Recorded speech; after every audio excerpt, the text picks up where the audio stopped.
네, 안녕하세요. 울산문화건강재단 문화도시팀장 서정민입니다.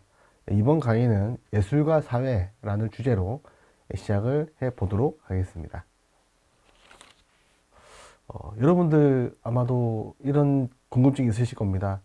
예술이 사회에 영향을 미칠까? 그리고 사회도 반대로 예술에 영향을 미칠까? 과연 예술과 사회는 상호 어떠한 관계를 맺고 있고 어떠한 영향을 미치고 있을까에 대한 궁금증을 한 번쯤은 가져보셨으리라 생각을 합니다. 그 부분에 대해서 약 25분 동안 제가 말씀을 드릴 수 있도록 하겠습니다.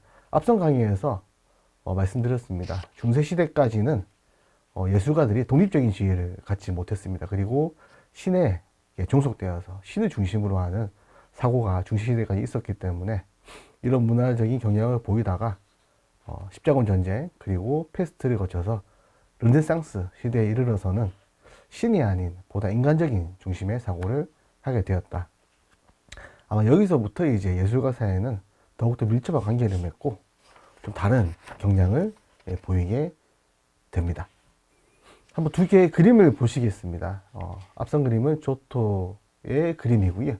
옆에 그림은 이제 여러분들이 너무나 잘 아시는 레오나르도 다빈치의 모나리자입니다. 두 그림의 차이가 보이시나요?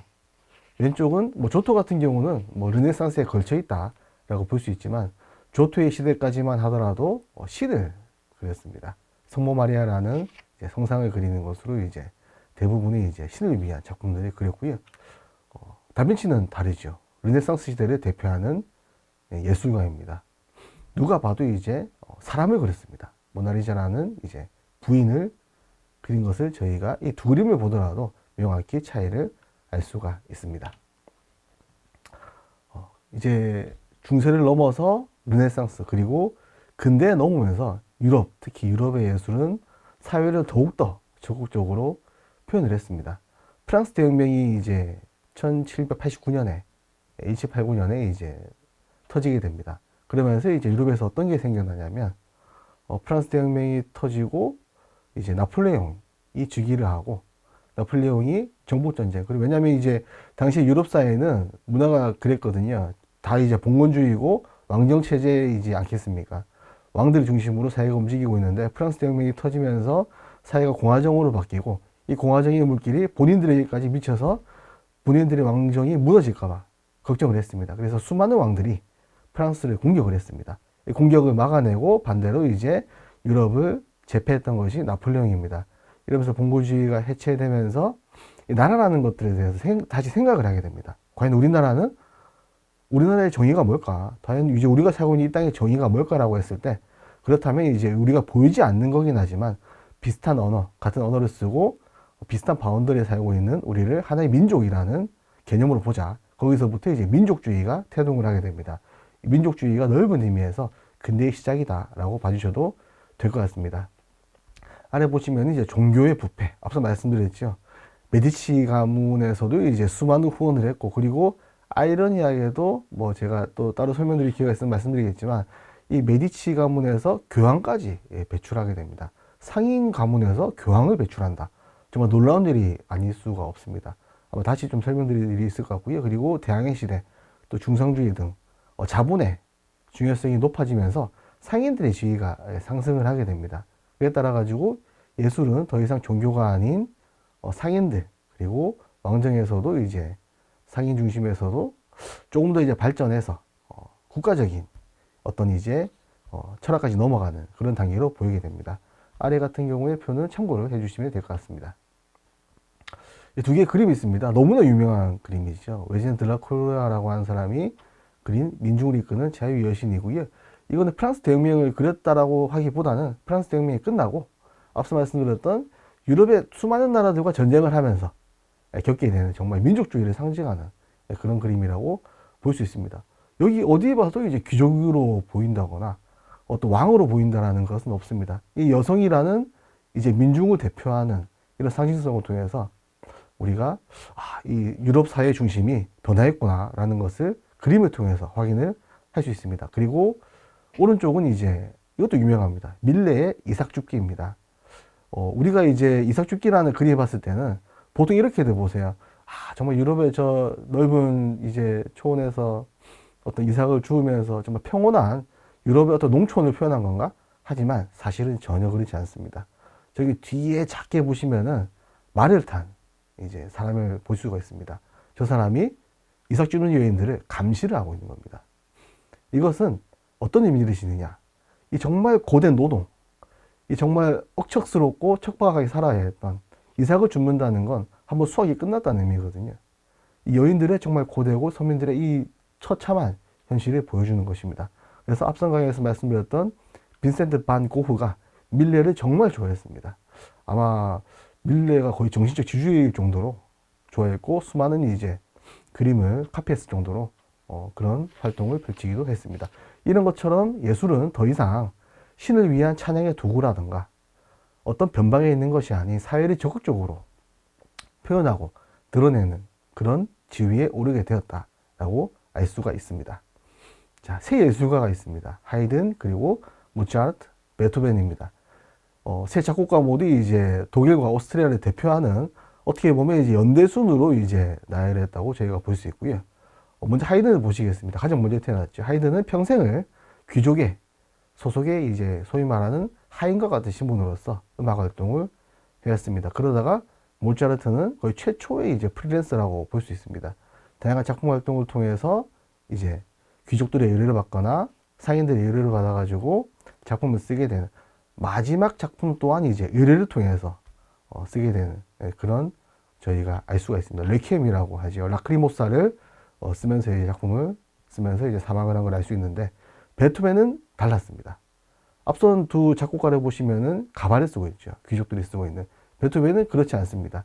이런 그림에서 볼 수 있다시피 베토벤 또한 귀족이나 상인들과 왕정과 관련이 없던 것은 아닙니다. 하지만 프랑스 대혁명, 혁명의 한가운데 살았던 인물이기 때문에 보다 자기 중심적으로 자기 표현을 하는 그런 예술가적 삶을 살았다라고 알 수 있습니다.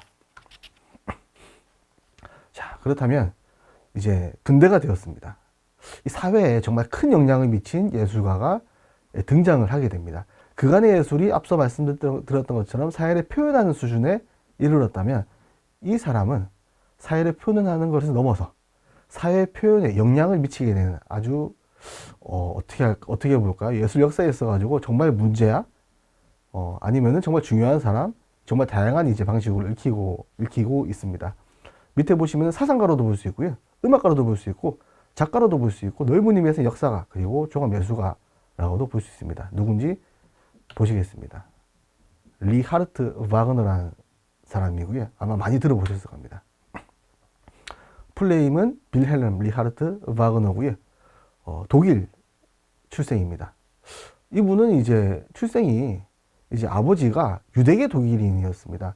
물론 이제 아버지가 이제 일찍 사망을 하고 또 양부의 손에 길러졌는데 이 양부가 친아버지라는 주장이 있습니다. 하지만 이것은 이제 어디까지나 추측일 거기 때문에 이 부분을 차치하고서라도 일단 공식적으로는 아버지는 유대계 독일인이었다. 본인도 이제 유대인의 피가 흐르는 겁니다. 이 사실을 잘 기억을 하시기 바라겠습니다. 바그너에게 영향을 미친 예술가들입니다. 칼 마리아 폰 베버라는 사람이 있습니다. 이 사람은 앞서 말씀드렸던 민족주의가 태동을 하고 어떻게 보면 이제 독일 중심의 사고를 하고 독일 중심의 음악을 작품 활동을 한 사람입니다. 이전까지의 유럽의 음악은 이탈리아를 중심으로 작품 활동이 이루어졌습니다. 하지만 더 이상 이제 이탈리아 중심이 아닌 우리 독일인의 사고방식으로 독일인의 방식대로 작품 활동을 해야 된다라고 한 사람이 칼 마리아 폰 베버입니다. 아래 보시면은 당신만큼 독일인다운 음악가는 없었습니다. 정말 이 민족주의에 대한 강력한 바그너의 인식을 저희가 알 수 있습니다.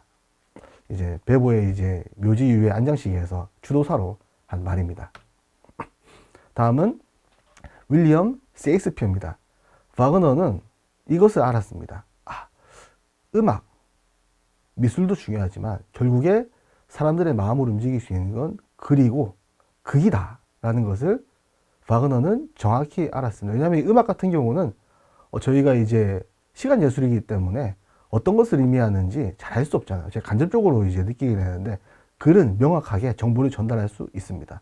바그너는 여기에 굉장히 큰 감명과 이제 매료가 되었고, 그리고 셰익스피어의 다양한 이제 작품 활동을 보면서 또 작가로서의 꿈을 키워나갔습니다. 이것도 나중에 이제 바그너가 소위 말하는 종합예술을 펼치는데 큰 영향을 미치게 됩니다. 또 바그너는 저서도 많이 썼습니다.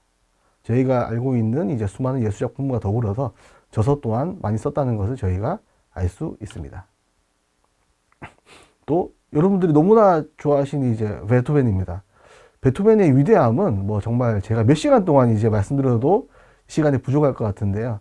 베토벤은 가장 독일인다운, 가장 독일을 대표하는, 그리고 그 어떤 예술가보다도, 그 어떤 음악가보다도 현대의 음악가들에게 영향을 미친, 아마도 제가 봤을 때는 전 분야를 통틀어가지고 예술 세계에 있어서는 거의 독보적인 위치가 아닌가라고 생각을 합니다. 이 베토벤의 중요했던 게 뭐냐? 베토벤은 모든 시기에 대해 걸쳐 살았습니다. 프랑스 대혁명 이대 시대도, 이전 시대도 겪었고요. 프랑스 대혁명도 겪었고요. 그 이후에 전쟁 시대도 겪었습니다. 이것이 무엇을 의미하느냐? 베토벤의 작품 활동을 끊임없이 변화해 왔습니다. 그리고 그 과정이 있어가지고 베토벤이 해왔던 작품 활동들, 특히 이제 여러분들이 잘 아시니 이제 베토벤 교향곡 합창 같은 경우는 이제 바그너가 적극적으로 지휘할 만큼 바그너의 정말 베스트 작품이었다라고 할 수 있습니다. 당시만 하더라도 뭐랄까요, 이제 베토벤의 작품들은 후기 작품들이 좀 난해했어요. 일단은 이제 교향곡이라는 것을 하는데 합창이 나온다거나 구성도 좀 독특한 부분이 있고요. 베토벤의 멜로디 중심이 아니거든요. 선율 중심이 아니기 때문에 베토벤 선율은 좀 딱딱하잖아요. 그러다 보니까 좀 사람들이 난해했는데 바그너가 이것들을 적극적으로 연주 활동을 하면서 베토벤을 더 알렸다라고 저희가 이해를 할 수 있습니다. 또 베토벤을 향한 순례라는 것들을 발표하면서 또 큰 반향을 일으키기도 했습니다. 앞서 설명드렸던 웨버 그리고 베토벤은 독일 음악가라는 점에서 민족주의 관점에서 이제 바그너의 자부심을 높이는데 정말 큰 영향을 미쳤습니다. 19세기 유럽 사회에 대해서 잠시 살펴보겠습니다. 앞서 말씀드렸던 것처럼 이제 프랑스 혁명으로 시민사회가 형성이 됐습니다. 이 짧은 기간 동안 혁명이 터지고 또 내분이 일어나고 다시 왕정복고가 되고 이 수많은 과정을 겪으면서 정말 혼란과 혼돈 그리고 변화의 물결이 유럽을 휩쓸게 됩니다. 앞서 말씀드렸던 것처럼 나폴레옹이 등장하면서 봉건주의가 해체가 되고 유럽 사회가 민족주의라는 싹이 트게 되는 계기가 되었습니다. 왜냐하면 그 전에 왕이 살던 때에 내가 사는 나라는 특별한 게 없습니다. 왕이 다스리는 국가, 왕이 다스리는 범위, 내가 믿는 종교가 무엇이냐에 따라 가지고 나의 국가가 결정되었지만 왕이 없다고 하면 어떻게 될까요, 여러분? 무언가가 우리가 보이지 않는 것을 정해야 되지 않겠습니까? 그런 것들이 정하는 데 있어 가지고 민족주의는 큰 역할을 하게 됩니다. 비슷한 언어를 쓰고 비슷한 유전적인 특징이 있고 비슷한 환경에서 자란 사람들, 우리끼리 어떤 국가적인 분위기를 형성하자, 국가적인 바운드를 형성하자라는 것이 민족주의의 그리고 국가주의의 시발점이다 라고 보시면 될 것 같습니다. 앞에서 설명드렸던 부분이기 때문에 제가 설명을 많이 안 드릴 거고요. 이 바그너의 삶을 보면 전쟁둥이라고 합니다. 1813년에 라입치히에서 태어나게 되고요. 1813년은 나폴레옹에게도 이제 큰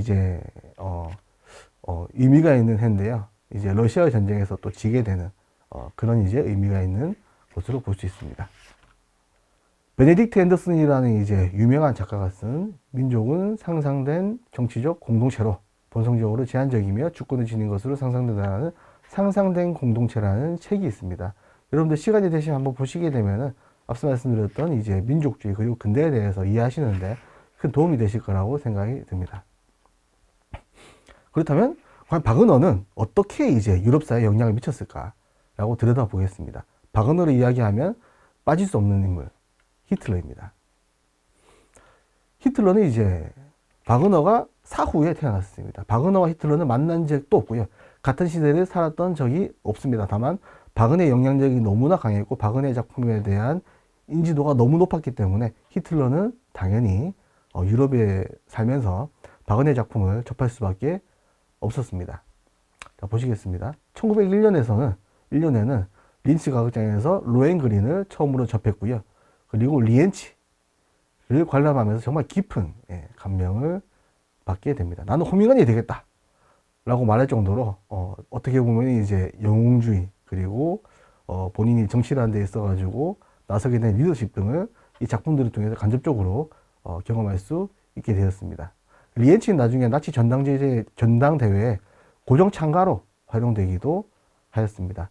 그리고 뭐 2차 세계대전 패전 후에 뭐 악보를 쥐고 자살했다는 이야기가 있지만 이것은 뭐 100% 이제 진실이라고 보기에는 좀 어려운 부분이 있기 때문에 참고만 해주시기 부탁을 드리겠습니다. 히틀러가 이제 뉘른베르크 전당대회에서 리엔치 서곡 연주를 주장하면서 했던 이야기입니다. 바그너의 이 작품들 그리고 바그너의 사상들을 얼마나 히틀러가 본인들이 정치활동을 하는 데 있어서 이용을 했던지 활용을 했던지 아니면 정말 너무 감명 깊게 해서 세뇌가 되었던지 뭐 저희가 자세한 이야기는 알 수 없지만 그래도 영향을 미쳤다라는 것을 알 수가 있습니다. 1906년에 빈에서 트리스탄과 이졸데 그리고 방랑하는 네덜란드인이라는 이제 작품들을 관람하고 매우 감탄하게 됩니다. 그런데 이게 역사의 아이러니입니다. 당시 지휘자가 이제 오스트리아에서 활동했던 구스타프 말러였거든요. 근데 구스타프 말러는 유대인입니다. 유대인인데 바그너의 작품을 연주했어요. 그리고 특히 이제 오페라를 자주 연주했습니다. 이 유대인에 대해서 반감을 갖고 있던 이제 어떤 반대했던 그 바그너 그리고 이 바그너의 작품을 연주했던 유대인인 구스타프 말러 그리고 이 유대인이 연주한 바그너의 작품을 보고 감명을 받은 히틀러 참 역사의 아이러니라고 저희가 볼 수 있을 것 같습니다. 그 한 5, 6년 정도 되는 시간 동안 빈에 머물면서 정말 수많은 바그너의 작품을 관람을 하게 됩니다. 참고로 히틀러는 이제 화가가 꿈이었습니다. 그만큼 예술에 관심이 많았던 것을 알 수가 있고 히틀러는 거기에 더불어서 음악에 대한 관심도 지대했다라는 것을 알 수가 있습니다. 히틀러는 정말 악법이죠. 뉘른베르크법을 이제 제정을 하게 됩니다. 이게 뭐냐면 유대인과 독일인 사이에 결혼과 그리고 성관계를 금지하게 됩니다. 그리고 공물을 볼 수 없게 만드는 법입니다.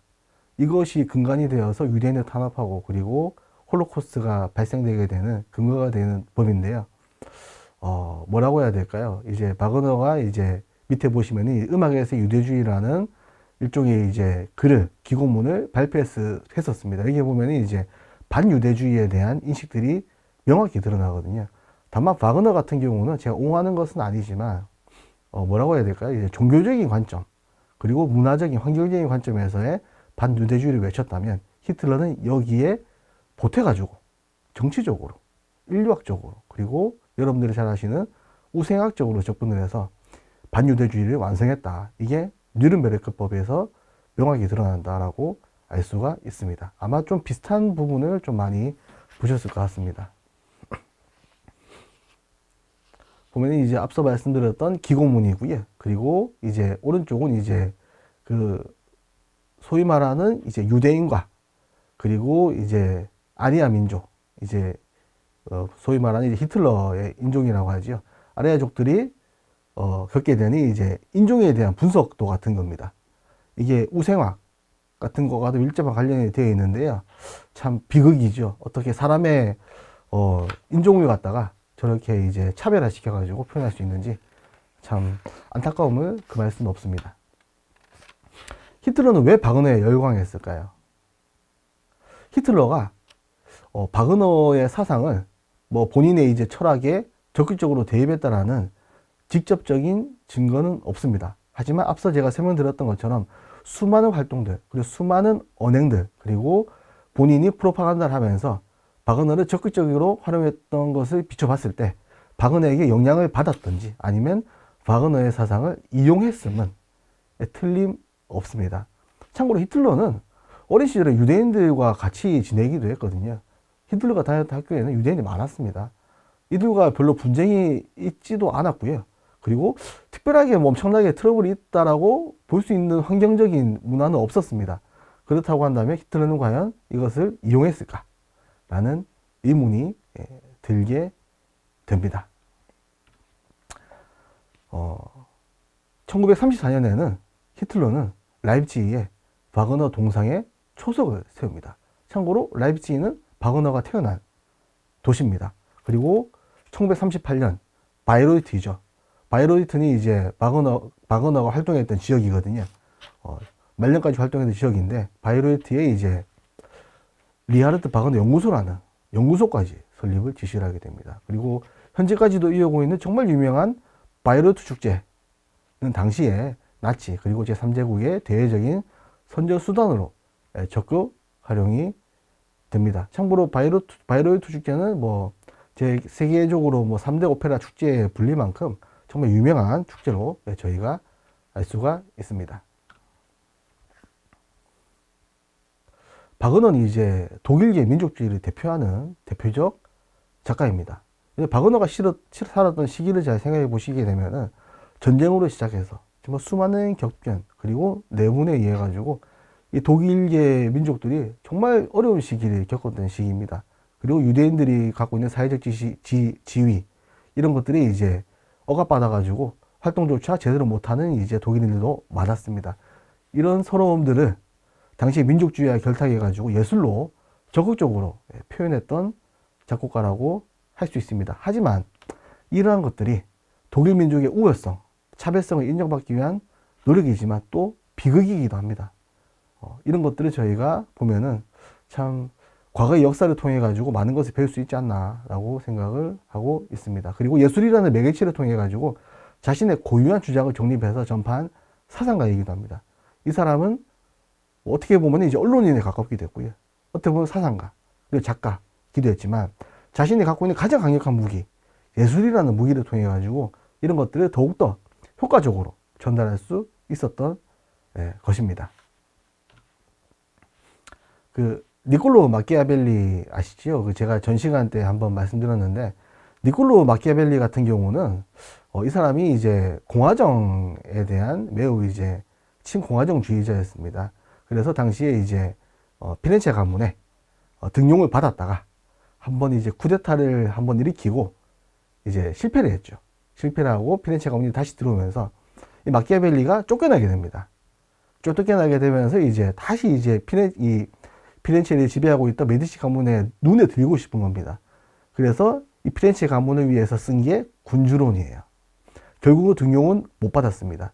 하지만 이 마키아벨리가 당시에 체사레 보르자라는 사람을 모티브로 해가지고 이 체사레 보르자라는 사람이 굉장히 잔인한 사람이었거든요. 이 사람 모티브로 해가지고 군주란 이렇게 해야 된다라고 이제 간접적으로 또 직접적으로 메디치 가문을 어필하고자 쓴 글인데 결국 등용은 못 받았습니다. 그래서 우리가 마키아벨리의 군주론을 보고 사실 문제의 혁명가라고 표현하지만 뭐 실제로 보면 마키아벨리는 정말 역사적으로도 훌륭한 사람이고 다양한 활동을 했습니다.